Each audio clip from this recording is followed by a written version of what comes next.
para lo de darte la referencia.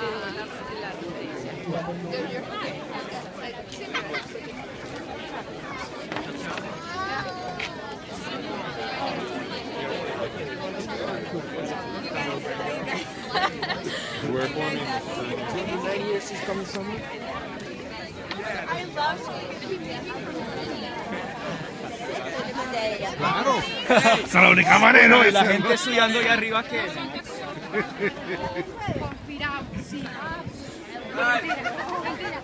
Hey everybody, let's get together here, please.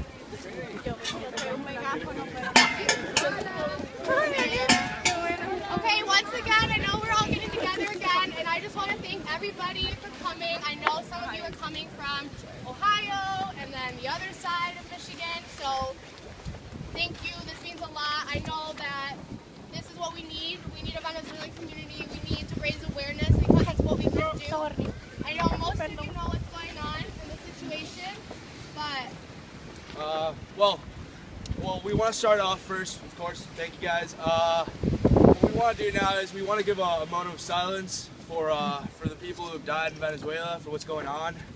So we all take a moment for... Por favor, ¿lo pueden decir en español?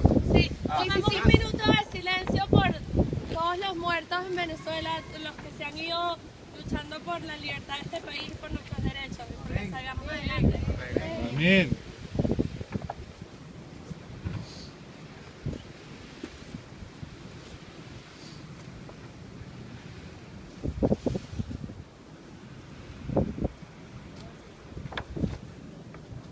Okay, so just like last time, it's a little complicated, but we did it. We want to make the human SOS Venezuela. So we're going to start dividing up. This side, you're going to be an S.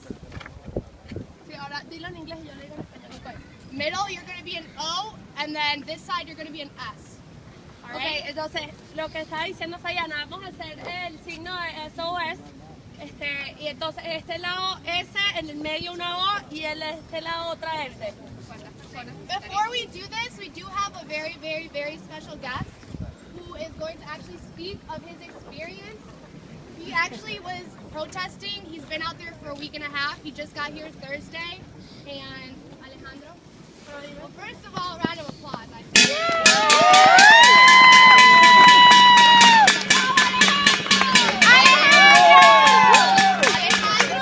Alejandro lleva una semana y media en las calles con los estudiantes, con sus alumnos. ¿Qué ciudad? Caracas. Okay. Bienvenido. ¿En qué parte has estado, Alejandro? En español y después. Bueno, buenas tardes. Buenas tardes. Por estarme aquí. Yo ya llevo una semana luchando por nuestra patria allá en Venezuela. Las calles están feas, de verdad. Salgo todos los días. Empieza siempre con nuestra meta, que es una marcha pacífica. Todos los días salimos a la calle en una protesta pacífica, sin intención de mal, pero las órdenes del otro lado no son esas. Salimos en un grupo grande y hacemos protestas que les molestan, por ende ellos responden de una manera violenta.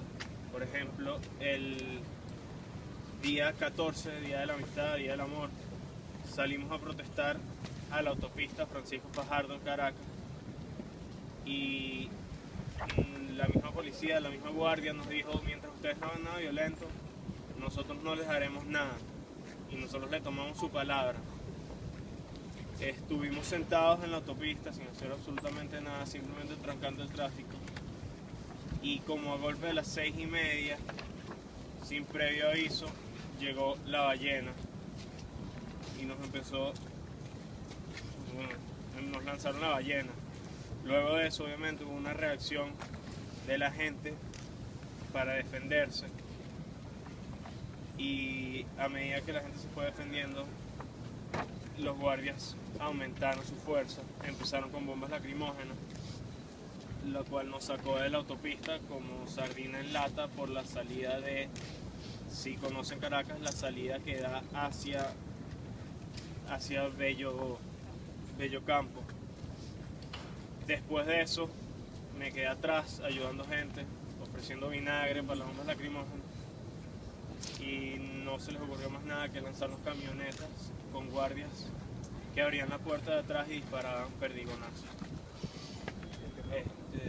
Si quieren. Okay, so what happened was he's been in Venezuela for all that's been going on for the past couple of weeks. Okay, so he's been in Venezuela for what's been going on. He was telling us what's happened. So the students every day, they've been going out with their main goal, which is to be a peaceful protest, to not let to just protest peacefully about what's going on, like about the media, the whole thing that's going on. It's all about having a peaceful protest. And every single day the students have gone out, every single day at around 6 p.m. The armed forces and the National Guard have purposely just physically aggravated all the students. He's been telling us that he's personally been affected by like smoke bombs, rubber bullets, tear gas. I mean, yeah.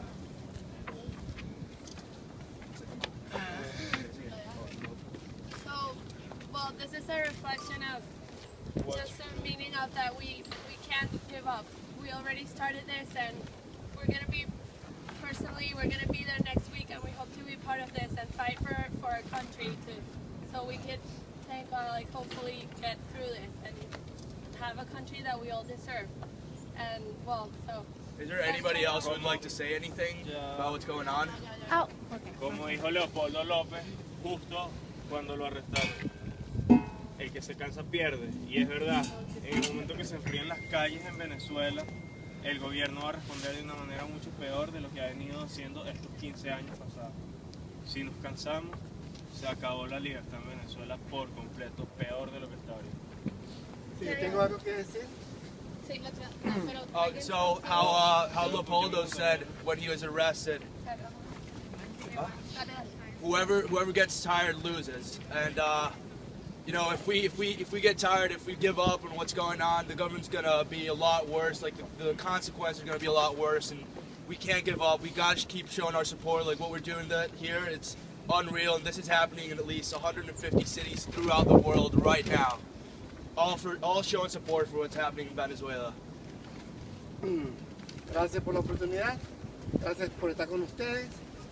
La violencia de ahora es el epicentro del drama venezolano, pero detrás de ella se esconde un drama intenso. Hace poco reportaron la Contralora del Estado que se han perdido 20.000 millones de dólares en las divisas de Cadivi. Ella lo reporta y no sabe quiénes fueron los culpables, las empresas del maletín. Es un gobierno malandro, es un gobierno, imagínense que un montón de malandros, de pillos, de bandidos controlan el poder en Venezuela. Eso podría afectarnos o no afectarnos. El problema es que el país muere cuando está dirigido por personas que no tienen ninguna vinculación con el resto del país. Para ellos el agro no importa, las carreteras no importan, la salud no importa, escuelas, hospitales, vías de comunicación, son todas un desastre. Hablan bonito de la solidaridad con el proletario, los pobres están más pobres ahora que antes. Es una mascarada donde usan, como la religión usaba la imagen de Cristo para la Inquisición, ellos usan la imagen de la revolución para llenarse los bolsillos de dinero. Y entonces, así como los cigarrillos dicen, es peligroso para la salud, el gobierno venezolano es peligroso para el pueblo venezolano y esto no puede continuar. Gracias.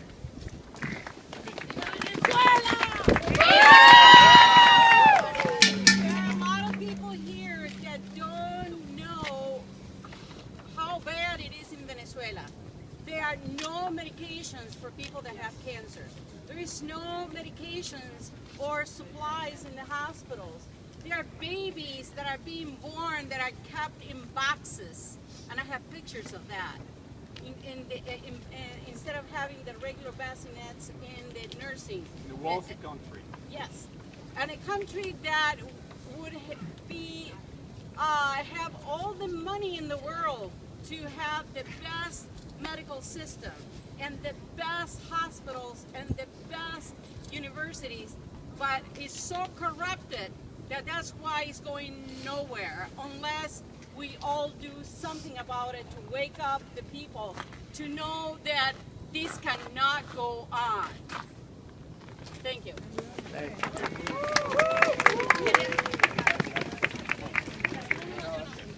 Thank you. My name is Carlos Perozzo, and there's a lot of things that we can do. As an American, and I was born in Venezuela, but I want to say a couple of things.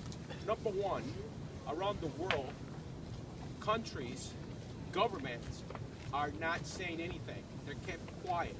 Nobody's pronouncing themselves and saying, there is a problem. We need to do something about it. Now, here in the U.S., we assess some things. Now, there's something definitely, we could do something about this. All of us who are here in Michigan, I ask you to make a point to call your congressman or congresswoman and tell them that the U.S. needs to do something about in Venezuela. I personally went in and called the White House a couple days ago, and I voiced my concerns. Okay, so a couple of things you need to do. When you call your congressman, and I please encourage you to do that, you tell them, number one, my personal opinion. You can actually ask them and tell your own, but I'm going to tell you my personal opinion. People are dying in Venezuela.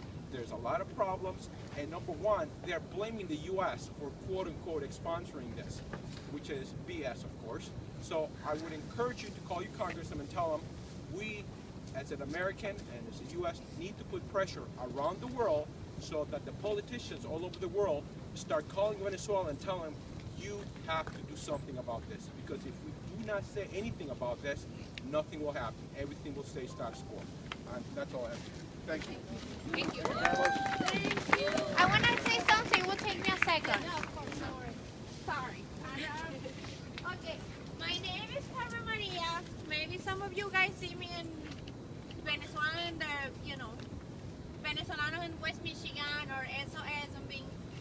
My point right now, my dad is from Cuba. He moved to Venezuela because he wanted freedom and he wanted to, he understood that Fidel ideas and all the revolution was a BS. It's the same thing.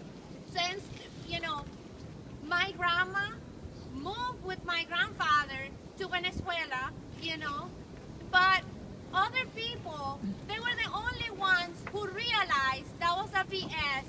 Since to that, my daddy grew up, he never got to see his cousins again.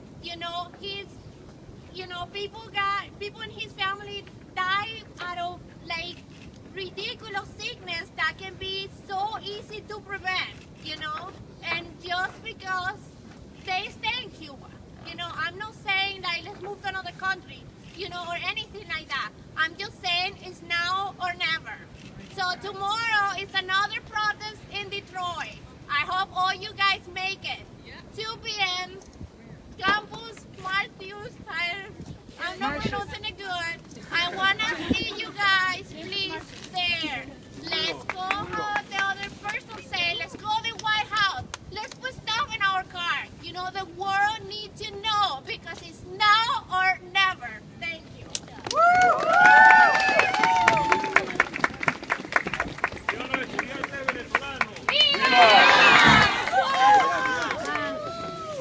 Okay, before we make the SOS, for us here, that we're young and we are the future generation of Venezuela, it's sad that we have to be here and we can't be in our country. I started my career in Venezuela and I love Michigan. It's treated me so well. I met people around the world, but it's sad that I can't be in my country. It's sad to see that all the young students and young generations have to leave with preparation, with education, with a lot of talent, have to leave the country because there's no conditions to live there and our lives in danger every day. So what I tell my friends, our students are still in Venezuela and they're heading this protest and they're up front just giving a face to our country, I tell them that it's for a good reason. And even if people have died and it's horrible, people are still dying every day back home. If it weren't for the protest, people day. So this is worth it. Like, this is what it takes to have our country back and for us to be able to go back and make a life there, to make our families grow there. So you are the generation that is going to change yes, that. yes, we are. I have a We have to question. have faith. Since we have to organize, otherwise this won't go anywhere. You were the one who put this together, the Facebook link. I would appreciate if you somehow compile every event that is going to take place in Michigan so that everybody knows and it's a centralized point. That's very important. And we can put information about the Detroit protest tomorrow. I myself didn't know about it till That's right what now, I'm so, saying. Like, yes. you know, we didn't know if she didn't say it. So Yes. it's very important organization. That's the key of everything. It's a good point. ¿Cuál es la página Facebook? SOS Venezuela Ann Arbor. Okay. Very quickly, what I also want to say is that I am from Venezuela. Yo soy de Valencia, Venezuela. Y yo quiero decir, I want to say that you may be thinking that, well, why do I care? Because I'm not near there. Wait a moment. But that it could be your brother, your uncle, your grandmother. Someone is living there. Someone is getting assassinated. We can't let that happen, because then what's the next thing that's going to happen? So I say two things here today. First, we have to pray, but we just can't sit around and pray, but we also have to do action as well. I just drove down up here from Toledo, Ohio, and I'm going to drive again tomorrow to Detroit as well, because I care about my Venezuela. And I have been on Facebook with all my relatives in Venezuela talking about this, and they are so impressed that we are doing something. They are blown away about what is happening. So we must continue, because by us speaking, we can make the president of our country here and our representatives say something and do something.